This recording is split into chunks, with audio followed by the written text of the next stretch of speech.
Thank you, Chair. Conference, it is an absolute honour to stand here with you today at UNISON's Women's Conference, my first as your General Secretary.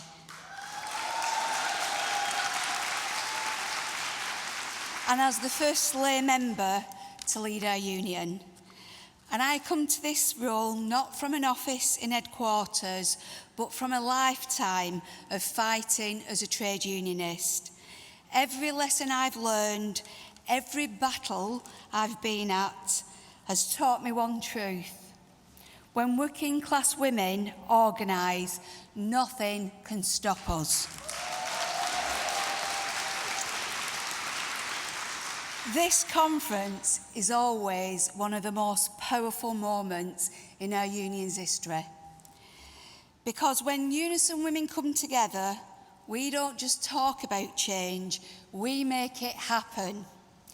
And in this room are activists who have challenged employers, confronted injustice, rebuilt confidence in workplaces, won life-changing policies, and supported women through some of the hardest moments in their lives.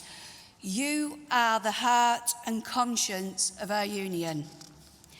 And I want to start by saying a big thank you for every late night casework call, every motion written in your lunch breaks, every conversation that gave someone the courage to stay and work, to speak up, to take action. You are extraordinary. And this union is stronger because of you. Now, we meet at a moment when women are under huge and growing pressure in the workplace, at home, and across society. Women make up the majority of the public service workforce, yet you bear the brunt of unsafe staffing levels, low pay, discrimination, and impossible workloads. You are holding the NHS through a workforce crisis. You are holding together local government services that have been cut to the bone. You are caring for the most vulnerable in social care, often on insecure contracts, too often without the respect or pay you deserve. And after all that, you go home and you take on the lion's share of caring responsibilities for children, for older relatives, for families, stretched at breaking point. And women are still being pushed out of work after pregnancy, and whilst the gender pay gap widens. Austerity and the economic crisis hits women the hardest, especially our low-paid women, disabled women and black women. And there is an epidemic of harassment and violence against women and girls in this country, a climate of misogyny. And I am sickened and disgusted by the revelations from the Epstein files. And I'm sure you are too. The depths of depravity of such powerful men. And it is sad too how the voices of women and girls in this appalling story seem to be getting lost. UNISON has always spoken out on violence against women and girls. We helped change the law on domestic abuse. UNISON women have transformed workplaces, changed legislation, and reshaped the national conversation. You've won improvements on pay, conditions, maternity rights, domestic abuse support, flexible working, and equality protections. And we've done this not by waiting politely, but by organising together. Women aren't only members of our union. You are it. The activists, the stewards, admin staff, branch secretaries and community organisers. And our history proves it. And it's quite fitting that we gather here in Liverpool, when the Liverpool dockers went on strike in 1995, a group called Women of the Waterfront. And in a matter of weeks, These women entered the pages of our movement's history. They travelled from hospital pickets to poets across the country, building support for the dockers. Their union card became their weapon. Their determination kept that dispute live. But while these women did something extraordinary, they weren't exceptional.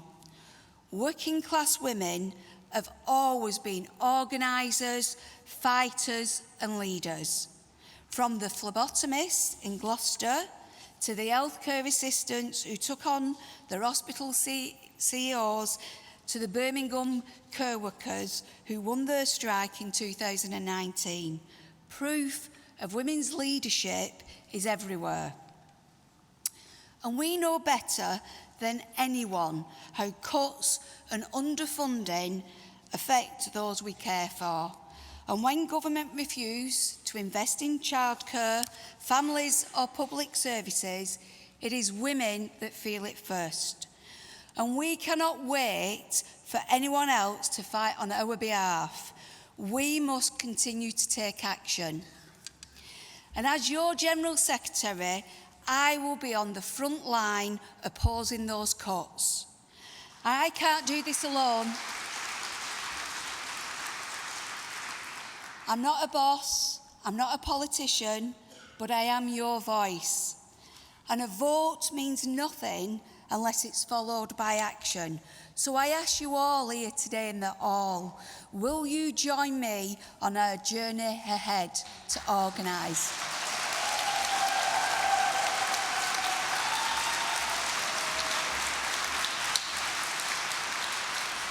As a union, we have always stood for equality, for women, for black members, for disabled members, for LGBT plus members, for all those who face discrimination. And I want to be absolutely clear. I stand proudly and unequivocally in defence of LGBT plus rights. And I am a proud trans ally. Equality is not negotiable, and discrimination in any form has no place in our union, in our workplaces or in society. Your conference last year and our National Delegates Conference reaffirmed our commitment to trans rights, and we needed that clarity because of the Supreme Court ruling on the definition of sex in the Equality Act. And it has had a profound impact on our trans, non-binary and gender diverse members. We cannot hide from it. We cannot pretend it doesn't matter. But we can fight to change the law when it comes to legal gender recognition. Nobody should have their dignity taken away because of the sex they were deemed at birth.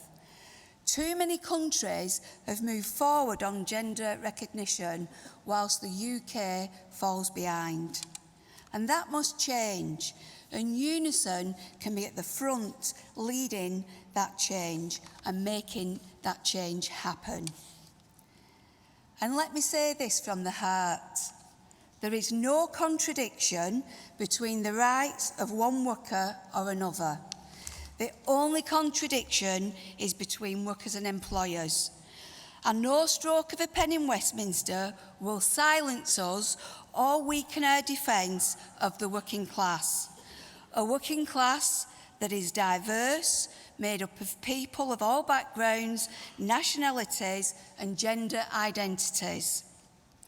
Our UNISON branches turned out in force to support trans rights when the ruling was handed out with one clear message.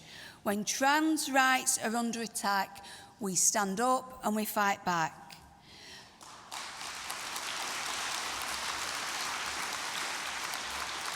And as your General Secretary, elected by you, I will work hard, working hand in hand with branches to ensure that Britain's largest movement of working class women stands with all workers and is equipped to defend trans rights. Because the government, Media and the far right have painted a false picture, one that claims that trans people and migrants are a danger to women. In reality, women's bodies are increasingly subject to public scrutiny, and migrant women face more violence. This is transphobic and it's racist rhetoric, and it does not protect women. It endangers us. It fuels the real causes of harm: misogyny, underfunding, and the privatisation of our public services.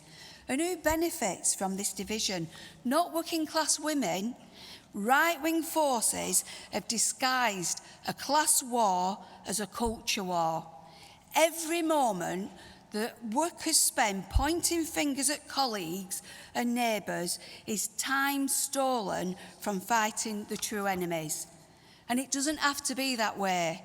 We know our strength. It is not to beg, it is to stand united in solidarity. Our Lancashire women showed this when they stood firm against the Reform Control Council trying to close 10 publicly owned care homes and day centres. Workers organised, the public rallied, and the council backed down. So a massive well done to Lancashire.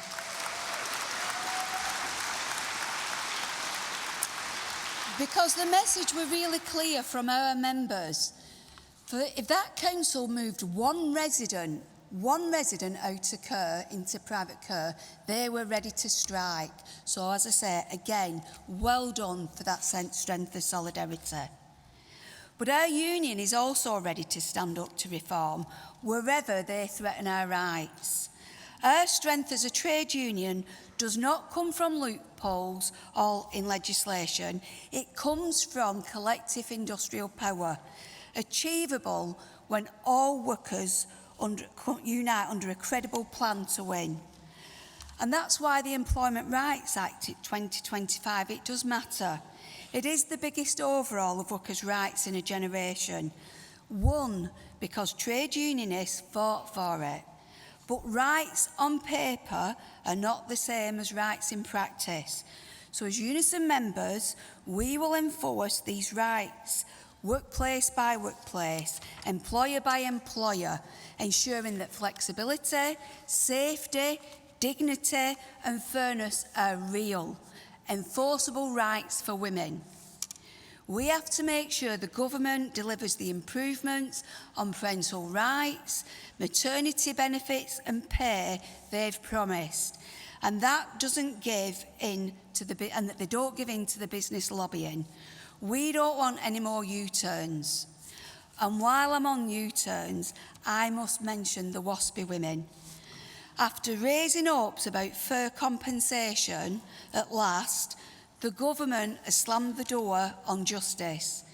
This is a generation of women treated with contempt and made to feel they count for nothing after decades of providing public services. Ministers must urgently rethink this decision.